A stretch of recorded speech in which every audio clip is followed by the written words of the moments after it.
Legacy League, it was a weird one being in Beijing. Couldn't necessarily have the access to Yahoo that I thought, but maybe you just got a week off for me. And that's not the end of the world. We're back, though, here heading into our last regular season week. First, though, let's recap week 13, see where we're at league-wise, and then take a sneak peek into what might be important heading into week 14. Craziest thing about last week wasn't just that I wasn't able to record while I was in China. It's that I recorded this part in my classroom before I left thinking, well, worst case scenario, I'll get on Yahoo. I heard it was not on the banned list yet.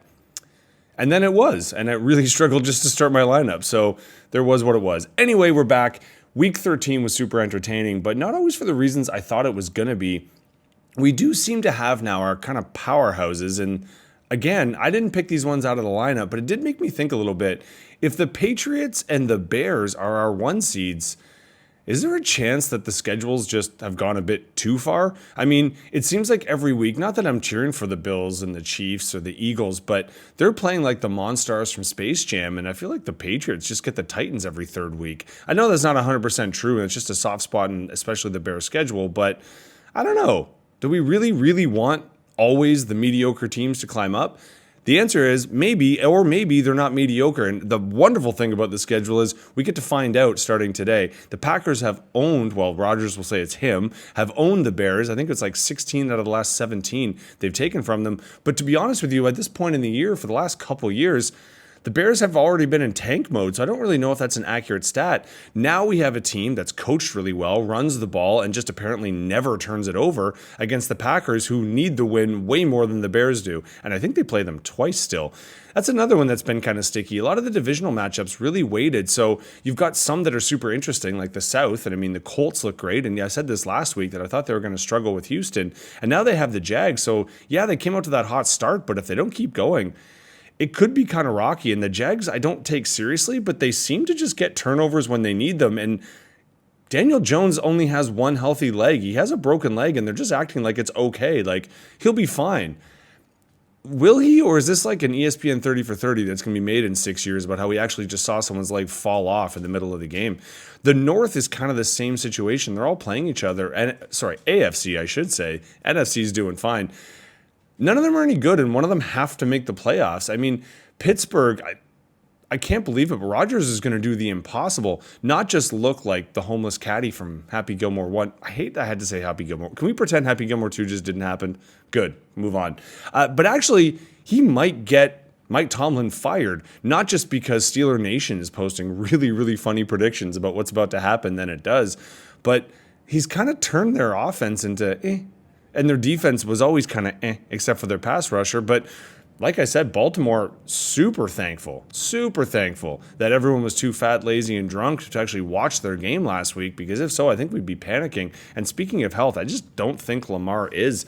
I mean, if he is, then he definitely was not worth the draft pick that people took him for. Well, I guess we'll see a little bit more as these things start to kind of even out, and we're going to get some pretty pivotal matchups. We get to see who's what and if the tush can be repushed.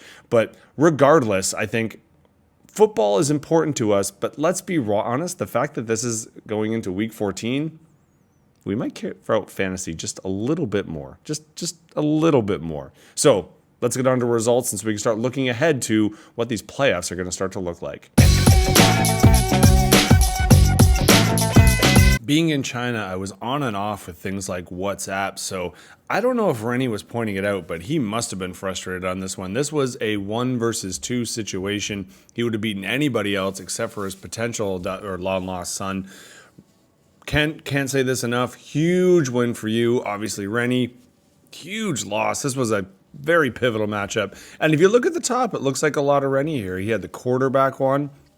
Keep scrolling down all the way to the end. He had the overall number 1 scoring fantasy entity, which was a defense, and a lot of points in between. Yeah, Theo Johnson could have gotten you a little something. And if you look at your bench, Sure, there's a couple guys you could have maybe put in, but if you look on the other side, man, Reschke, you threw away a lot of points here. You had the running back, I mean, both your Chicago boys, that was running backs, I think 3 and then 6 just outside of. And then Kelsey was actually the tight end 4 this week.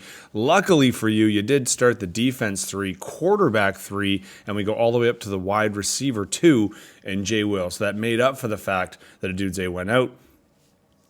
Not a whole lot we can say with a 166. And actually, if you look at most scores, most people this week underperformed. So even the fact if you would have hit your predicteds would have won you a lot of matchups. But sorry, Rennie. Unlucky. You're still in it.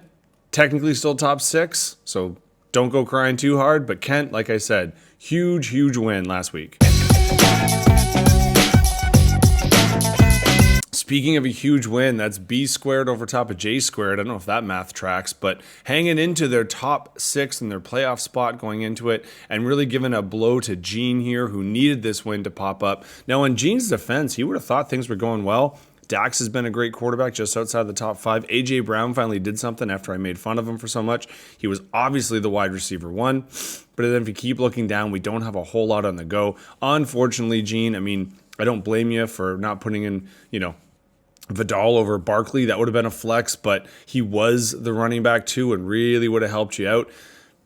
Probably would have put you over the top, but that's a pretty gutsy call. On the flip side of the coin, a lot of steady performances, but then Bijan, that was the running back 1. Brock Bowers was the tight end 2, and that was more than enough when they came down to it. Like I said, not everybody, as we're going to see moving forward, hit their predicted, so another 2 teams that did, they got to be upset they all didn't get the win. All right, from here on out, we did not hit predicteds. I did get the win over Connor, and actually due 2 points, as we'll get to, and I think the next one, or 2 from now maybe, I did manage to slip into that top spot, but we're talking about technicalities and just points at this point. Connor, you really could have used this one, and you kind of had me on the ropes. I didn't necessarily have my best, and with St. Brown going out, the window was definitely open, but unfortunately, you had some issues as well. Now, Love didn't. He was the QB2. Lamb was just outside of the top 5. I was pretty happy with that performance overall, and if we keep going down, RJ Harvey got me a running back 5 performance, which I was pretty pumped about. Cleveland's defense, I was not pumped about, especially when I saw what New England did, so that was a bad play by me. Speaking of which, on this side, most of your bench was pretty static, but Trevor Lawrence maybe could have helped you out. But really, when you come down to these weeks, you go to your big guns, and Taylor and Allen just didn't have enough in the chamber, I guess, to finish the analogy, and most of your receivers underperformed as well. So, unfortunate. You're going to see, though, on the outside looking in, you still got a shot, obviously. We'll see who you have to beat and how much you have to beat them by in just a few minutes. Another tight one and another one huge for Marco. We'll see why in a second. And Tim really could have used to squish this one out. Predicted in the 150s. They didn't quite get there, but at least it was pretty tight. Now, in general, Tim, you're going to see some highs here, but your lows, the top 3 wide receivers here. And a lot of scoring formats, Zay Flowers was actually in the negative, so feel nice that it wasn't. You go down to your flexes here, and things were a little bit better. Rashee Rice was a wide receiver 3, and Trey McBride tight end 3, but just not enough to get it done. Looking at your bench, you did have some options, but nothing we're really going to scold you for here. On the flip side of the coin, good enough for the W, Marco, even though it was under your predicted and what you were looking for. HNs had been consistent all year. This was the running back 4 overall. Didn't really have anyone else crap on the 5, and definitely had your underperformances, but you scraped it together. Big win. Did you clinch a playoff spot? You already know the answer, and we'll find out just after one more matchup. It's a rarity you lose your top spot and you have a win in the same week. But Jeff, because it was the low score, I think that's what happened here. We'll take a look at that in a second. And it's funny, looking at your receivers, one of them should be in the top 5, if not more than one of them any given week. So I guess if you're going to have a fart and you still get a win, can't be too upset about that. We're going around here and actually taking a look. Nobody in anyone's starting lineup scratched the top 5. I did mention about Lamar. It is unfortunate he's not looking himself. It's also unfortunate you felt the need to start Shedeur Sanders, especially when you roll down here. And Mariota actually would have been a coy one for you to go for. He was the QB5. Although against Denver, I wouldn't have touched that with a 10-foot pole. So it's not like I'm blaming you. In general, Timmy, First time in the league, and it looks like you're going to be the odd person out. I don't think you have a shot at the top 6. Could be wrong. Let's find out in a minute, but I'm pretty sure it's going to finish. But don't worry, we do a placement based, and hey, you got to start somewhere. Jeff, for you, let's see if you've clinched a top 2, and I know for sure you definitely still have a shot at the top 1. Here we go. If everybody wins in the 5-6 spot, then we've got our 6, but we've got 3 people here who are ready to try and bust in. And the crazy part is, points-wise, we are right there. So this is going to go down to it. The top 4, we feel very fortunate to be in the top 4, and Jeff and I are very happy to get our bye week. But we still want to get that win because we want the top spot going through. So taking a look at the matchups, already looking pretty tight. 2 pretty secure playoff teams, but like I said, Jeff's going to want to outscore me or at least win and hope that I lose. I want to kind of keep it, and obviously 6th place, you guys here want to fight for your life here. 2 people, so there's definitely at least one of you that are going to have 6 wins, really putting the pressure on. Rennie, you'd think, hey, I got the 10 seed. That's an advantage. Apparently with Predicteds, they disagree. So no one gets an easy one coming in here. Everyone's matchup does matter. Wouldn't have it any other way. Not sure I can say it any differently than that. Comes down to the last week. Wouldn't have it any other way. Best of luck, everybody.